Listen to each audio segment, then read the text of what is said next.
Usual, her voice shaky as she said, "You've grown into someone beautiful, Olivia." I hadn't thought about that moment in years. Still, the question nagged at me. Was I turning this villa into a sanctuary or a shelter for every person who had once failed me? Was I gathering love or just collecting the emotionally exiled? I closed the email, stood up, and paced. This gathering wasn't meant to be therapy. It wasn't about confronting the past or inviting guilt to the table. It was about building something new, safe, honest. I needed a rule, one that honored my boundaries, not blurred them. I opened my notebook and wrote in bold ink, "This table is only for those who made me feel seen then or now. Not perfect people, not flawless history, but people who at some point gave me the rare gift of visibility." I went back to Judith's message. Read it again, this time slower. It wasn't groveling. It wasn't performative. It was quiet, firm, and painfully sincere. And yes, once she made me feel seen. I opened a reply. "Dear Judith, thank you for your honesty. I won't lie, your silence in the past hurt more than you probably knew. But your message reminded me of something I'd forgotten. You were one of the first adults who ever truly looked at me. That still matters. If you come as yourself. Not as an apology, but as someone who understands how precious it is to be invited into someone's chosen family. Warmly, Olivia." Click send. I sat back and looked at my guest list again. 12 names, no more, no less. Not everyone I knew, not everyone who wanted to come, but everyone who at some point in my life gave me the gift my own parents rarely offered. Acknowledgement. This wasn't a cast-off family patched together from leftovers. It was something stronger, chosen. Not because they were perfect, but because they never made me feel like I had to be invisible to be loved. The call came just after midnight Seattle time. I was still awake, curled on the couch with my laptop, finalizing the transportation schedule for Villa Rosetta. A local driver I'd hired was planning multiple trips from Florence Airport, and I wanted to make sure everyone had a smooth arrival. The screen lit up with a name I hadn't expected. Tom Jensen, my brother's husband. I stared at it for a second, unsure whether to answer. The last time we spoke was over Christmas, and even then it had been no more than a polite hello. I let it ring twice more, then answered. "Hey, Olivia." Tom's voice came low and uncertain. "Sorry to call so late. I hope I didn't wake you." "I'm up," I said, careful to keep my tone neutral. "Everything okay?" He sighed. "Not really. I wanted to talk to you privately." That caught my attention. "Okay." There was a pause. Then I heard about Tuscany. Of course he had. The family grapevine was fast, especially when it involved something unexpected. I wasn't going to say anything, he continued. But look, Melanie and I were not doing great financially, emotionally. Things with your parents have been tense. I sat up straighter. Your mom texted last week saying they wouldn't be able to help with preschool tuition after all. Said they were setting new boundaries, which coming from them felt like a joke. My jaw tightened. I knew the script. Boundaries were never real unless they were directed at me. Tom exhaled again. Mel's been spiraling. And I think we need a break from them, from the weird expectations from the performance. He hesitated. I know this is a big ask, but I saw the photos Sophia posted of the villa. And is there any chance we could join you? I blinked. The question landed softly, but it stirred a tornado of emotion beneath the surface. Tom, and by extension, Melanie, my brother, the golden child, the chosen one, the one they always made room for, and now asking to enter my space. The old reflex kicked in to say yes immediately, to accommodate, to extend grace without pause. But this wasn't that, Olivia. I needed a beat. "Tom," I began carefully. "That's unexpected." "I know," he said quickly. "And I totally understand if the answer is no. Truly, I think the kids would benefit. And Mel, she's realizing some things." Realizing. Now. I stood up and paced toward the window phone pressed to my ear. "I won't lie," I said. This space I'm creating, it's not just a vacation. It's a boundary, a new kind, a place where I don't feel like I'm shrinking. I get that, Tom said softly. And I promise if we came, we'd respect that. There was a long silence. I need to think about it, I said at last. This isn't just about logistics. It's emotional. Of course, I really appreciate you even considering it. After we hung up, I stood in the dark for a long time, watching the city lights shimmer. Melanie at my table. I imagined her walking into the villa. I imagined the hush that might fall over the room. Could I hold space for her without erasing myself? Could she walk in without centering herself? I didn't know. But what I did know this time, I'd decide on my terms. The next morning, I woke to another message. But this one wasn't from Tom. It was from Eric. Just his name showing up on my screen made my stomach tighten. We hadn't exchanged more than 10 words in months. Even when we were in the same room, our conversations rarely made it past the surface. Football traffic. How's work? Safe, hollow filler. But here he was, reaching out directly. Hey Liv, I heard Tom called you. I hope that's okay. He didn't go behind my back. I asked him to. I blinked at the message, read it twice, then kept scrolling. I know I'm probably the last person you want to hear from right now. And honestly, I don't know if I have a right to ask for anything, but I wanted to say something I probably should have said a long time ago. You're right about how mom and dad treat you. You've been right for years. I didn't say anything because, well, I benefited from it. I didn't want to mess that up. That's on me. I stared at the screen, frozen. It wasn't just the admission. It was the fact that he knew, that he always knew and said nothing. My heart hammered, part rage, part relief. The next paragraph came slowly. I see it more clearly now that I have kids. The way they treat Emma and Jack differently already, depending on who's easy and who's needy. I don't want to repeat that. I want to be better. And I think going to your Thanksgiving could be a start for them, for Mel, for me. But only if it's something you actually want. There it was. Not a demand, not guilt, but a request, one that acknowledged damage. I paced the kitchen barefoot on the cool tall coffee growing cold in my hand. My first instinct was to scream. Now you see it after decades to rage about the birthdays, miss the dismissals, the constant overshadowing. But another voice whispered. He admitted it. And that wasn't small. I opened my reply, fingers hovering over the keyboard, then typed, "Thank you for saying this. I don't know how to feel about it yet. Part of me is angry, but part of me respects that you said something at all. You have more courage than they do. That matters. You and your family are welcome to come. But I need you to know this isn't about proving anything. It's a safe space I've created, and I won't compromise that." Again.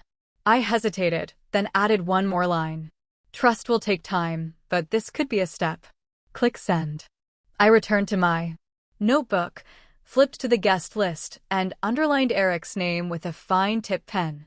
Then, in parentheses, I added one word, conditional, because forgiveness wasn't instant. Because being welcome didn't mean being trusted. Not yet. But for the first time in years, the door was open slightly. And maybe that was enough. They arrived in waves, each rental car rumbling down the gravel driveway like a declaration. This is happening. The first to arrive was Aunt Mary. She stepped out of a compact Fiat, wearing a wide-brimmed hat and a scarf the color of ripe figs.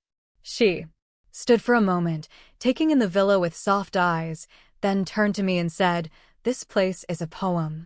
We hugged. Longer than we needed to.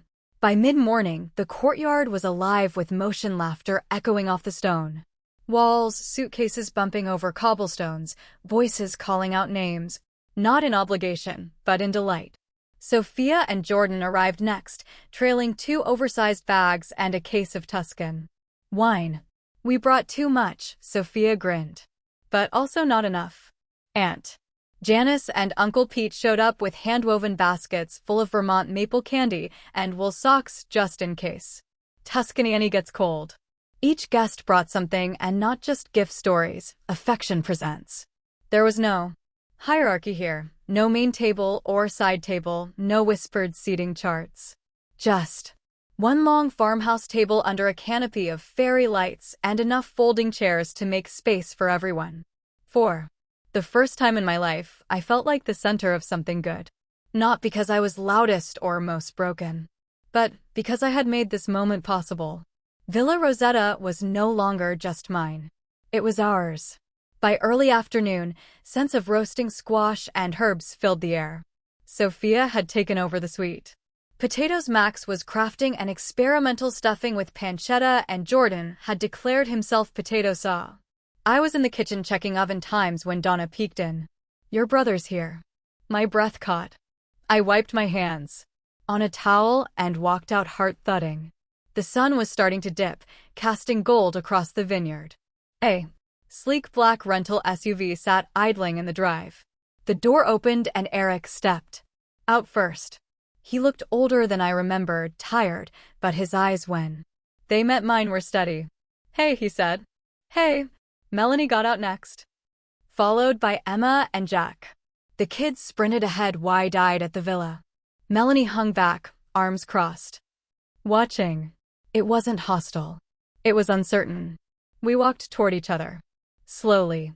There was no dramatic music, no tearful hug, just silence thick, full of history. "You really did it," Eric finally said. "This place, it's beautiful." "Thanks," I said quietly. "Welcome to Villa Rosetta." Melanie nodded. "It's more than I expected." The compliment was small, but real. I showed them to their rooms, side-by-side guest suite with vine-covered balconies. Melanie set down her bag carefully, as if unsure what belonged. Eric lingered at the doorway.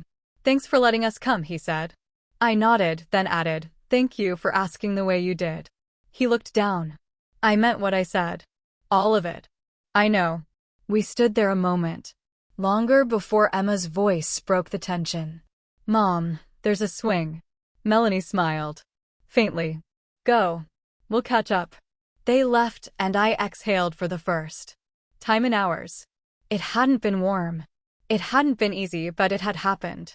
And sometimes that was enough. Dinner was just beginning when the question came. We had all gathered around the long table on the villa's terrace, candles flickering, the scent of rosemary and roasted garlic mingling with the night air. Emma, sitting beside me, looked up from her plate of buttery green beans and asked in the honest tone only a child can manage, "Aunt Liv, why aren't Grandma and Grandpa here?" The entire table paused. Forks hovered midair. Conversations froze. Even the crickets seemed to hush. I glanced at Eric, who had gone still. Melanie stared down at her plate. For a beat, I wasn't sure how to respond. Then I leaned closer to Emma and said softly, "But clearly, sometimes grown-ups need time to figure things out, and sometimes we have to start new traditions while we wait." Emma nodded, chewing thoughtfully. "They'd like it here, especially the bread."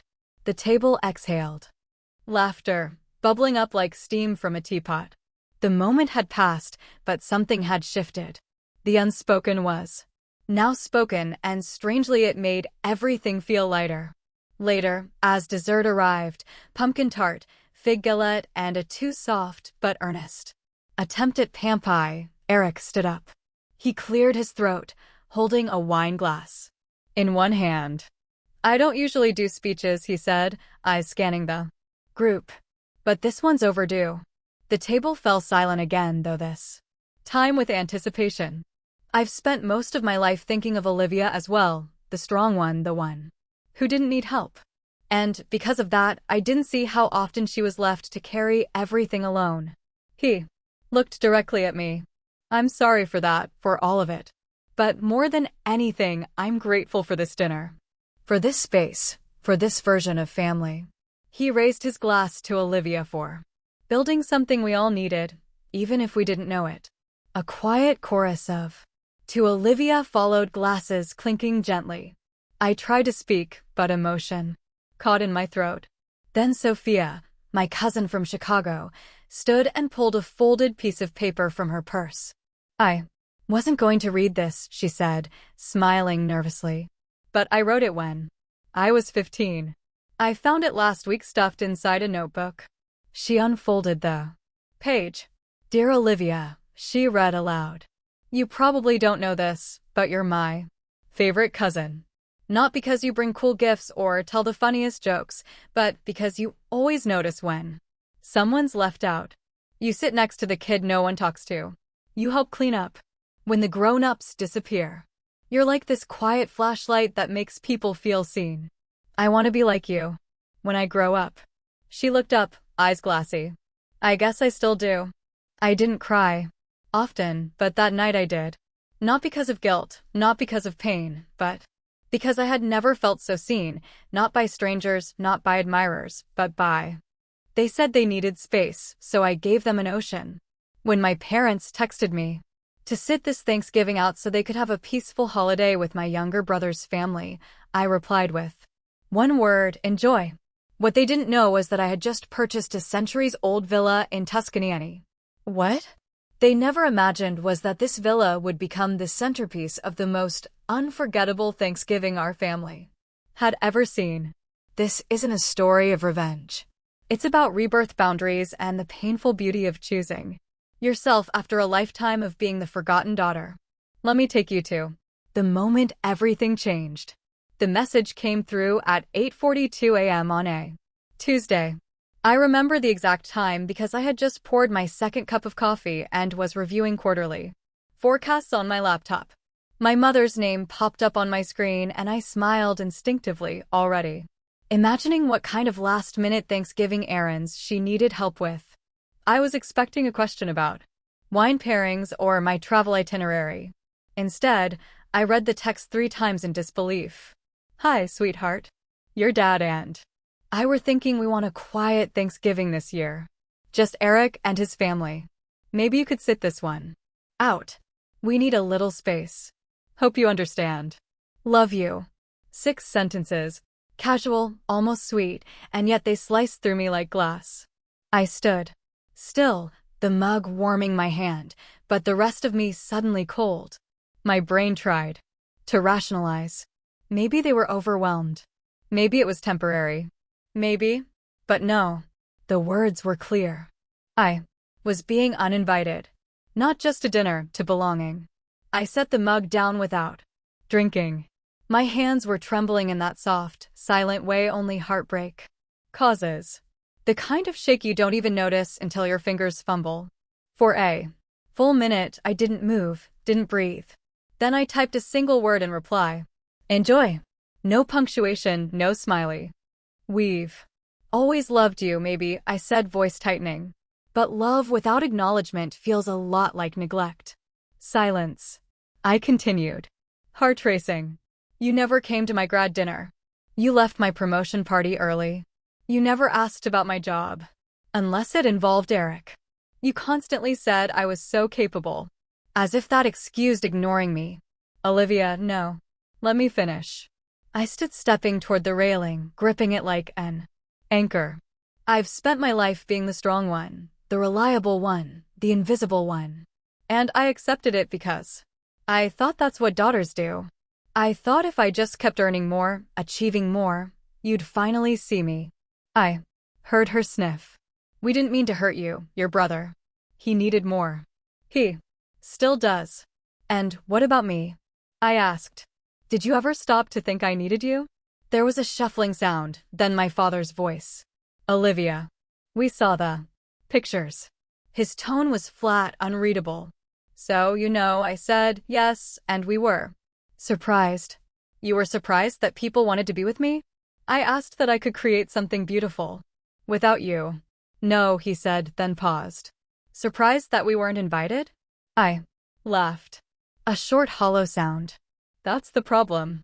You think this was about revenge? It wasn't. It was about peace. Something I couldn't find with you anymore. He didn't reply.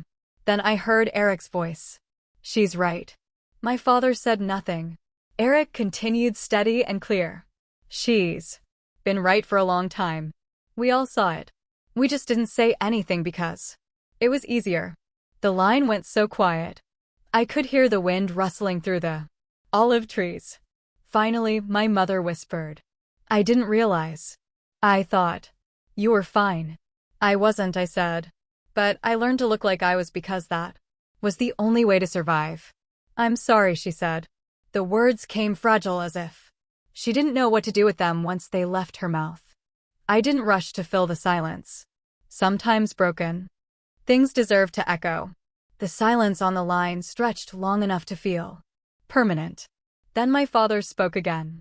I think he began slowly. Part of the problem is we didn't think you needed us. It wasn't angry. It wasn't cold. Just honest. And that made it worse. I didn't respond right away. I couldn't. His words hit something raw, something buried so deep I had stopped acknowledging it. He didn't say he didn't care. He said he didn't think I needed to be cared for, as if love was a ration only to be given where it was visibly needed. I never needed money, I whispered, or handouts, but I needed to be asked how I was doing. I needed someone to remember my birthday without a calendar alert. I needed someone to tell me I mattered without me having to accomplish something to earn it. Tears surprised me. Not from pain, but from clarity. That sentence, "we didn't think you needed us," wasn't malicious. It was their version of logic, their entire view of me. I was the self-sufficient one, the high achiever, the fixer, the fortress. And they had mistaken that for someone who didn't bleed. On the other end of the line, I heard shifting. Then, Eric's voice cut in, urgent and low. Dad, stop. That's not the point. What do you mean? My father asked, defensive. She doesn't need help. Eric said, voice firm. She needs love. You've confused those two for years. I covered my mouth, the sob escaping despite me. Eric, my golden child brother, had said it aloud, the thing I'd whispered into pillows for decades. I watched her do everything right, Eric continued. And you treated her like a safety net, not a daughter. You leaned on her strength so you wouldn't have to deal with your own guilt. No one spoke. Even my mother didn't interrupt. I stepped outside. Phone still pressed to my ear, tears streaming down my face. The morning air biting against my skin. The vineyard shimmered in the distance, the fog slowly burning off. Finally, I spoke again. I'm not calling to punish you, I said. I just needed you to hear me. To finally hear me, my father cleared his throat. I do hear you. I just don't know how to fix it.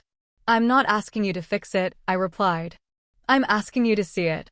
The line went quiet again. This time it wasn't heavy, just still. Maybe for the first time in our relationship, we weren't talking around each other. Just beside the truth, slowly leaning toward it.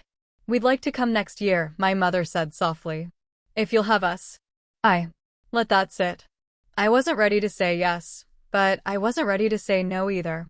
I'll think about it, I said honestly. And that was enough. The call ended. Incomplete. Unresolved. But for the first time, I had spoken. And they had listened. Not perfectly, not gracefully, but genuinely, and that was more than I had ever expected. I looked down at the phone, then out at the olive trees, swaying gently in the breeze. Maybe this was what healing looked like. Not triumph, not revenge, but being heard in a way that left echoes. 1 year later, the leaves in Tuscany were golden again. It was the Wednesday before Thanksgiving, and the villa was alive with soft bustle music floating from the kitchen. Laughter from the courtyard, the gentle clink of plates being set on the long table. Beneath the olive trees. This year, I wasn't nervous. I wasn't second-guessing the guest list or bracing for awkward arrivals. This year, everyone who came was here because they wanted to be. No explanations, no justifications, just choice. Even them. A week earlier, I had received an email from my mother. The subject line read, "If you'll have us." The message was short. "Olivia, we would be honored to join you this year.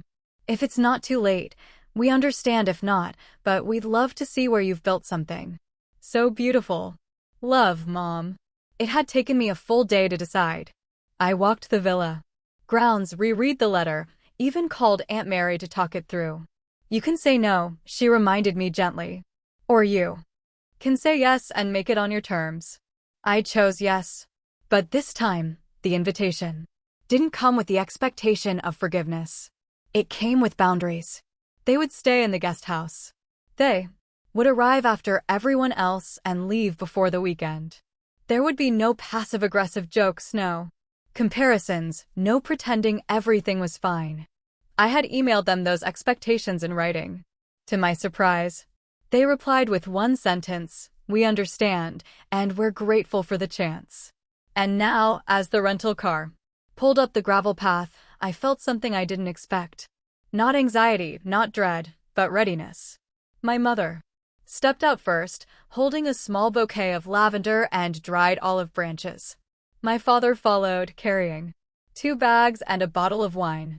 They looked older, not fragile, but humbled. I walked to meet them halfway. "Hi," I said. "Hi," my mother replied, then, after a pause, "This place is breathtaking." "Thank you." She handed me the bouquet. "These are from the market in Florence." I didn't know what was appropriate to bring, so I brought something that reminded me of you. Quiet and strong. I nodded. Words caught in my throat. We walked slowly toward the villa, my father, silent beside us. Then, just before we reached the terrace, my mother stopped. She turned to me, eyes shining. "Olivia, I'm proud of you." It wasn't dramatic. It wasn't rehearsed. It was real. And it landed deeper than I expected. I didn't cry, but I smiled wide and true. "Thank you," I said. That night, we all sat around the table. The same lights hung overhead. The same dishes slightly improved. The same laughter slightly louder. My mother didn't try to lead. My father didn't make quiet jabs. They listened. They observed. They participated gently. It wasn't perfect, but it was possible. And that for the first time felt like a beginning, a new tradition built not on bloodline but intention, not on habit but healing. After dinner, when most of the guests had drifted into quiet conversations or late-night board games, my mother approached me with something tucked under her arm. It was a thick leather-bound photo album. She didn't say anything at first, just handed it to me and waited. I opened the cover. The first page held a baby photo I'd never seen. Me wrapped in a yellow blanket. A tuft of dark hair sticking straight up, a tiny bracelet with Olivia on it. I flipped the page. My first day of kindergarten, wearing an oversized backpack, one shoe untied. The science fair where I won 3rd place, standing beside my trifold board about photosynthesis, smiling nervously. My high school graduation. But not the ones from school photographers. These were candid, me standing behind the curtain, adjusting my gown, staring off into the crowd. I turned another page and stopped. There I was at my college commencement, caught midlife, my honors sash blowing in the wind. The next page, my first apartment, the one I rented with 3 roommates and no furniture. A snapshot from the doorway, me sitting cross-legged on the floor eating noodles from a pot. I looked up confused. "I didn't know these existed," I said softly. My mother nodded, her eyes brimming. "I kept them. All of them." "Why? Didn't you ever show me?" Her voice trembled. "Because I didn't know how to celebrate you in a way that didn't make me feel like I'd already failed." I blinked. She continued. "You were always so whole. I didn't know how to show up for someone who didn't fall apart." "That's exactly when you show up," I whispered. She sat beside me. "I saw everything, Olivia. I just didn't know how to say the right things. Your father and I, we weren't raised to talk about pride or love unless it was dramatic. But I followed every newsletter you were in. I saved every email your company sent. I read articles you wrote and didn't tell you because I was afraid it would come out wrong." The album lay open between us. I ran my fingers over a photo of me at 27 accepting an award at a tech conference. I hadn't even known she knew about it. "I'm still angry," I admitted, "still hurt. You have every right to be, but I don't want to carry that forever." She reached for my hand. And for the first time in decades, I didn't pull away. I placed my hand in hers, palm to palm, fingers interlaced. "We can't undo What's behind us, I said. But maybe we can begin something new. She nodded, her lips pressing together. Yes, she whispered. Let's start here. The next morning, before everyone scattered for return flights and train rides, we gathered for one final photo. 12 guests, one long table, empty wine.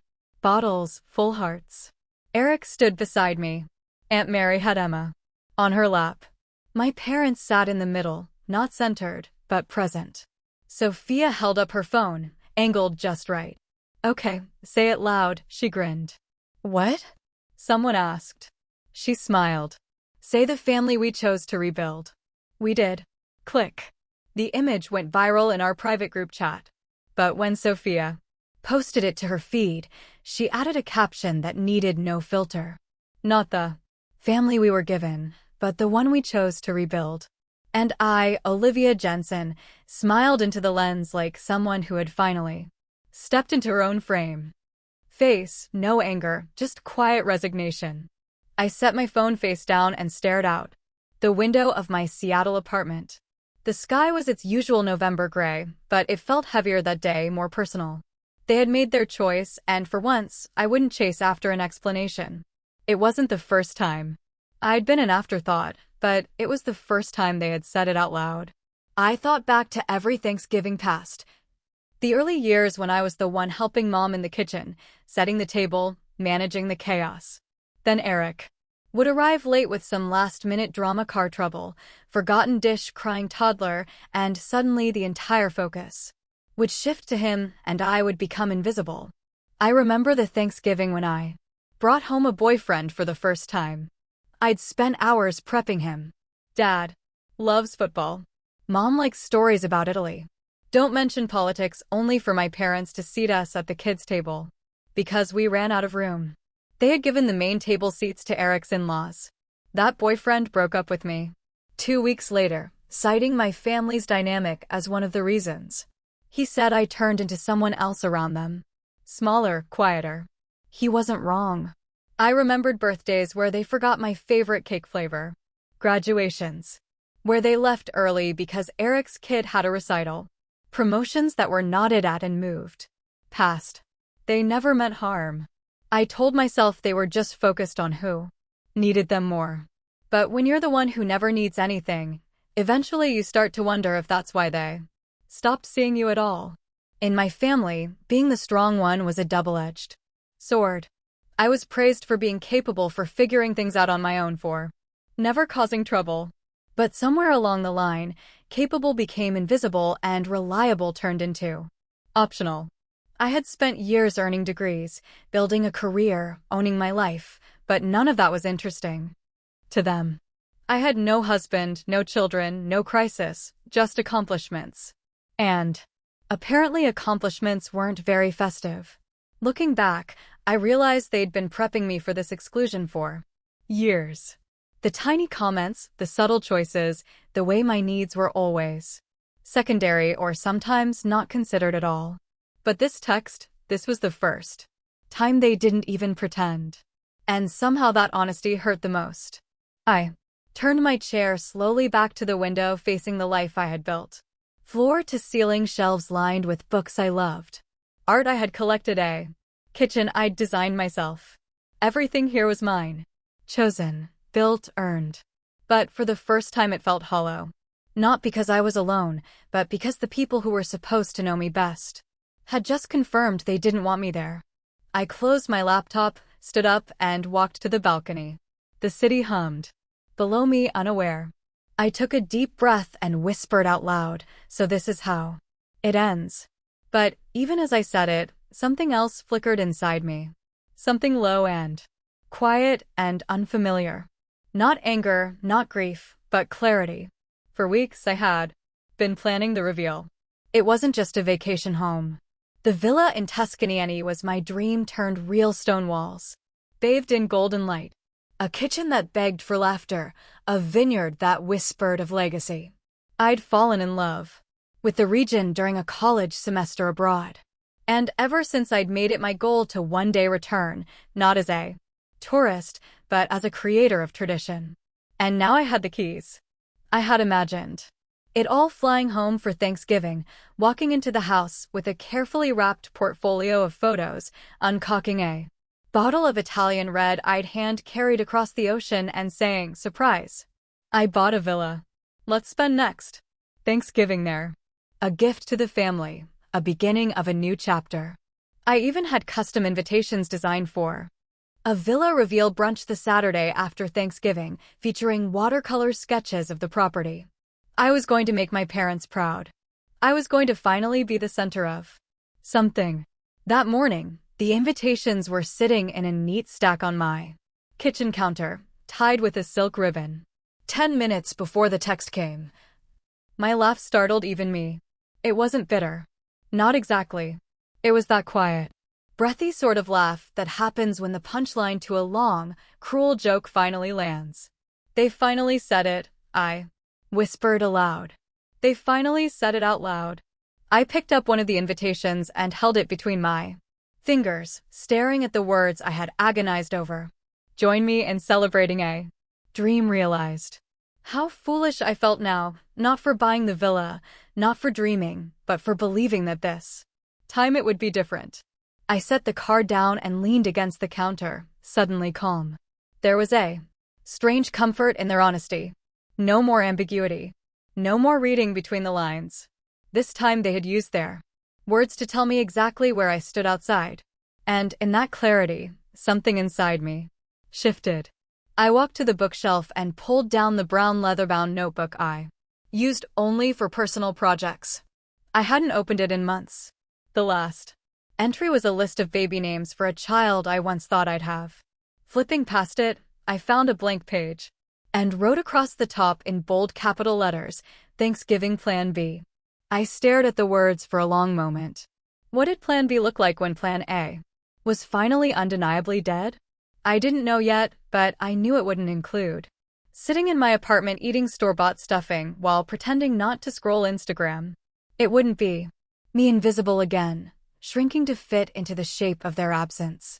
I looked around my home, the soft glint of late morning light bouncing off the brushed steel appliances, the shelf of cookbooks I rarely touched, the unopened bottle of olive oil from Sienna. No, I wouldn't shrink this time. I picked up my phone, not to reread the text, but to turn it off. For now, they could keep their silence. I had something to build.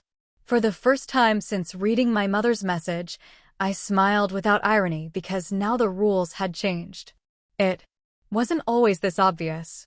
When we were kids, favoritism looked like bedtime. Stories read twice for my brother and once for me. It sounded like laughter over his messy art projects, while mine were neatly framed but quickly forgotten.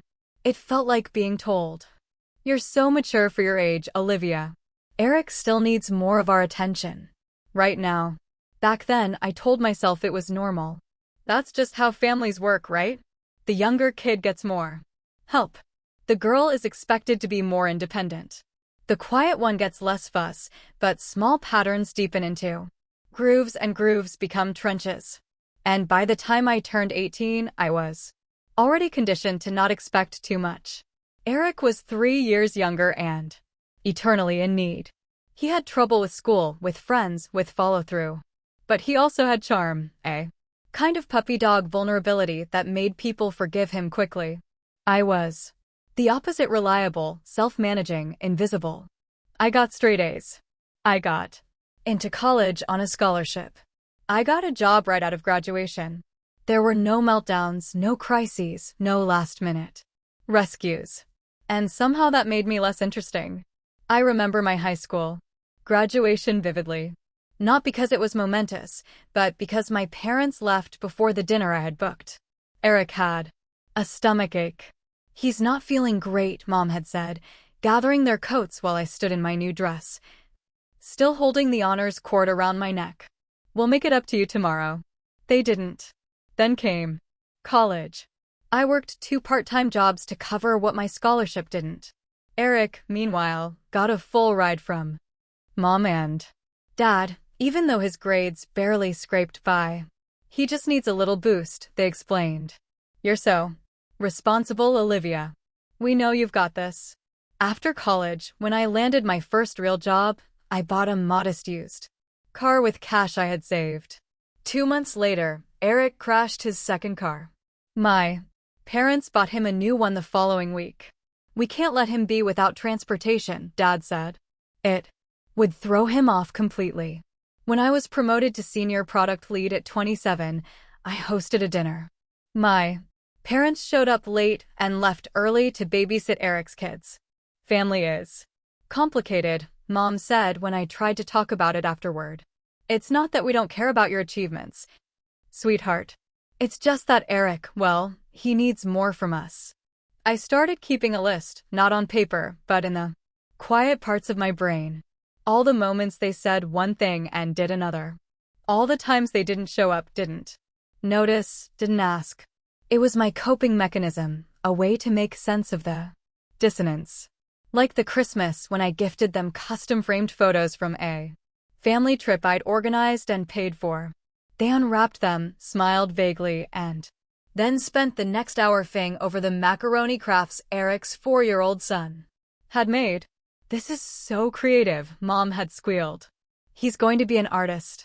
I wasn't jealous of a child. I was jealous of being seen. The irony is that I never asked for much. I didn't expect big gestures. I didn't crave grand expressions. I just wanted to be acknowledged, not out of obligation, but with genuine interest. The way they looked at Eric when he talked, the way they leaned in. Instead, I learned to shine quietly. I stacked up degrees, climbed the ladder, bought a condo in one of the toughest markets in the country. My refrigerator held magnets from conferences where I was a keynote speaker. But my parents never asked what I talked about. They were proud of me, I think, in the abstract. But pride without presence is like applause in an empty theater. Echoes without warmth.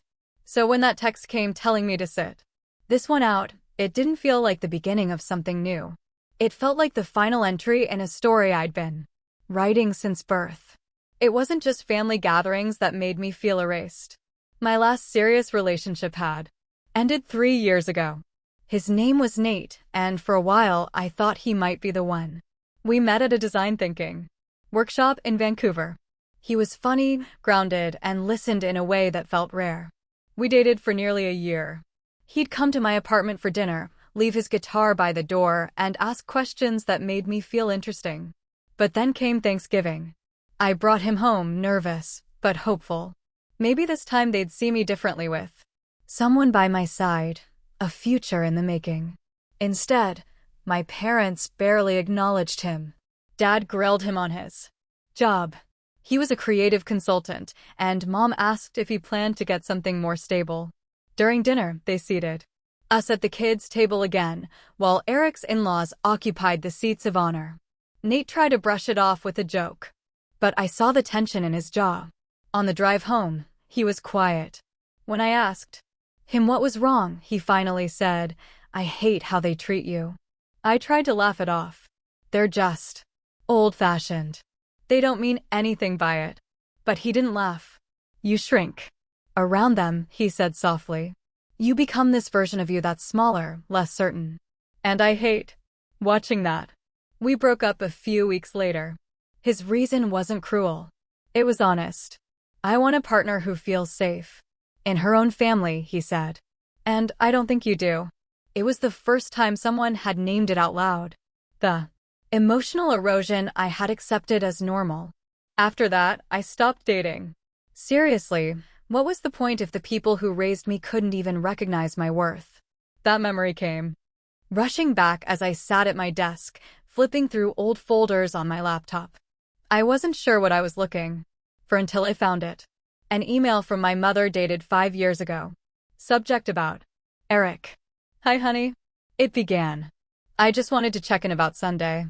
We're going to celebrate Eric's new job finally, and we'd love for you to join.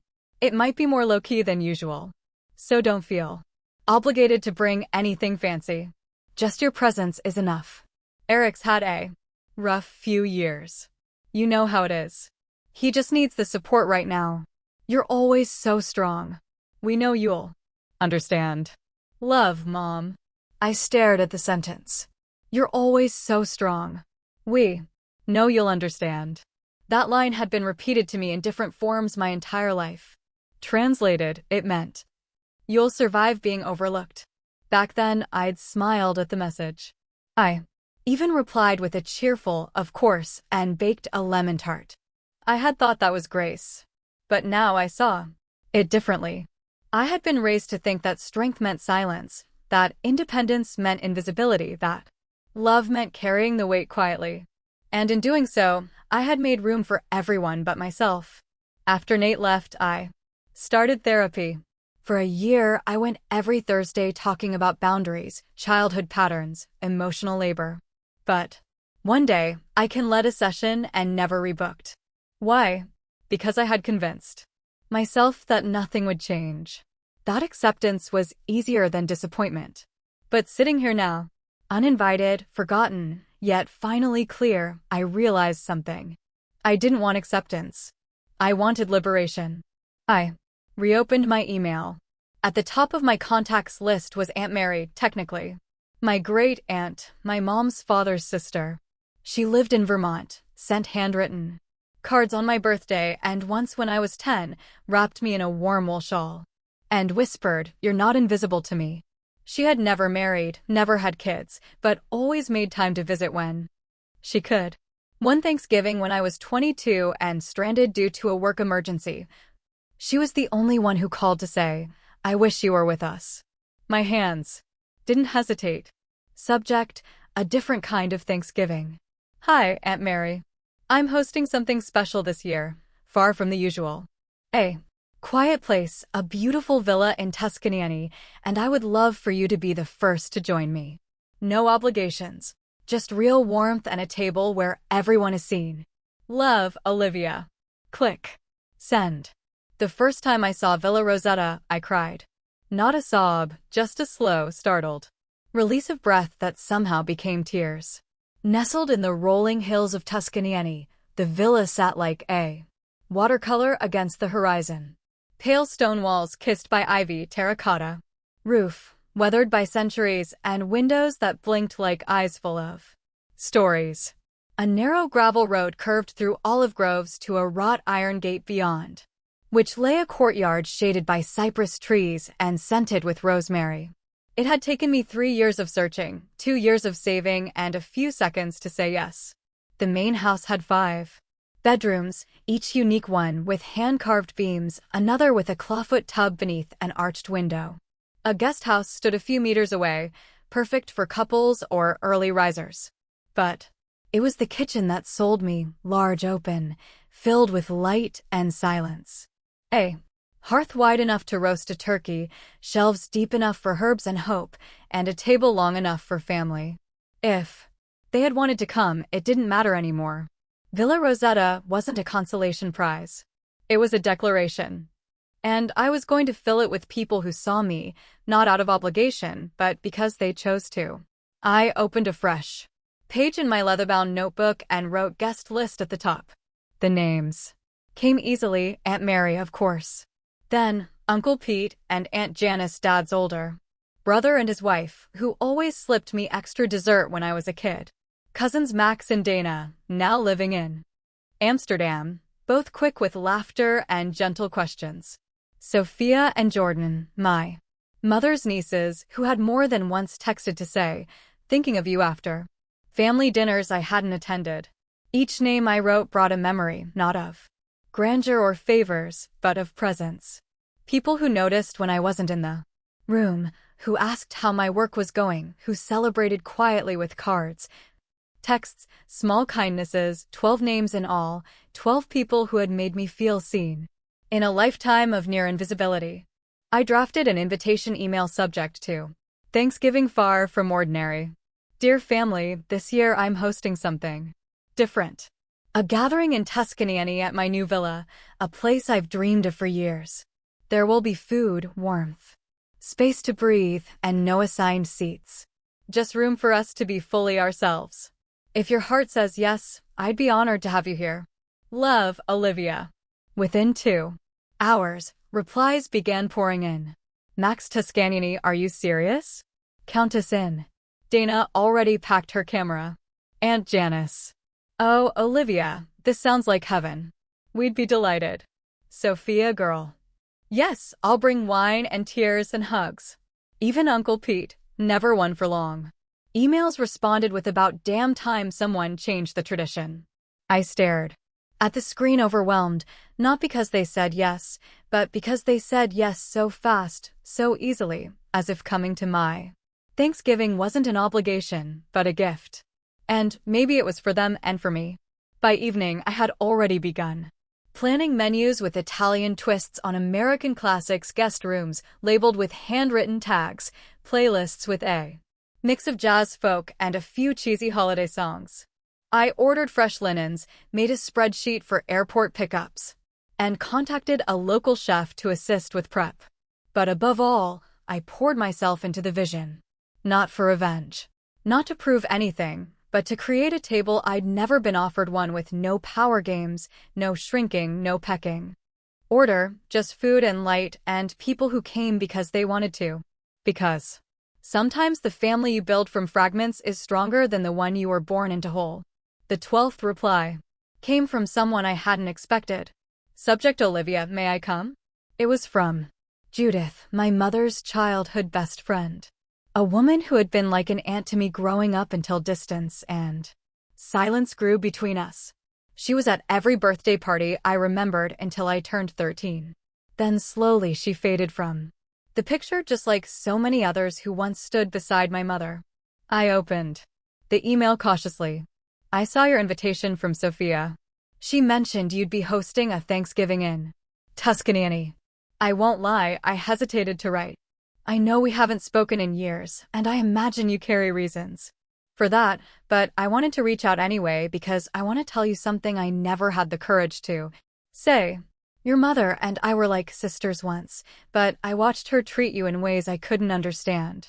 I excused it, rationalized it because I didn't want to lose her friendship. But the truth is, I saw how often you were dismissed, and I did nothing. I'm sorry, Olivia, truly. And if there's any chance to be part of this Thanksgiving, not because of your mother, but because I want to support the woman you've become, I'd love to join you. I stared at the screen for a long time. It would have been easier if she had stayed silent. If she had ignored the invitation and left me in peace. Now her apology echoed too loudly. Part of me wanted to delete the message to keep the gathering pure, free from the shadows of my mother's world. But another part of me was curious. I thought back to the last time I saw Judith. I was maybe 25, home for Christmas. Judith had stopped by with cookies. And when Mom shooed me from the kitchen, I saw Judith hesitate, just a flicker of resistance in her eyes. That night, she'd hugged me tighter than family. The villa hummed with warmth. The kind that didn't come from a fireplace or food, but from connection. The kind you build brick by brick when everything else has fallen away. And then, of course, it happened. Phones buzzed, notifications pinged. Sophia had posted a photo. All of us gathered under the fairy lights, wine in hand, faces glowing. The caption was simple. The Thanksgiving we didn't know we needed. Hashtag Villa Rosetta, our chosen family. The post was already gaining traction. And, just like that, my mother called. Then Dad. Then the landline at the villa rang, though no one had given out the number. One by one, we looked at our phones. No one answered. We didn't need to. Not yet.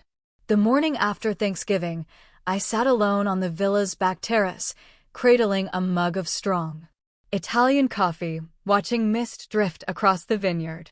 The buzz from the night before had faded into a soft, quiet peace. And yet, my phone kept vibrating, call after call, my parents. They hadn't given up. Maybe they had finally seen the photos. Maybe someone had told them who was here. Maybe silence was too loud a consequence for their comfort. Whatever the reason, the weight of it pressed on me. Now I could ignore it. But something inside me said it was time. Time to say the words I'd kept buried. Time to let them see the cracks they had helped carve into me. I took a breath and called back. My mother answered before the first ring finished. Olivia, thank God. Why haven't you picked up? We've been trying for days. Her voice was breathless, panicked. I could picture her pacing the kitchen, hand clutching her robe, eyes darting too. My father. I needed space, I said calmly. The same thing you said you needed. There was a pause. Oh, Olivia, she said softer. This has all been a misunderstanding. We never meant for you to feel excluded. But I replied. Not just this Thanksgiving, my whole life. Now that's not fair, she snapped, the defensive edge creeping back.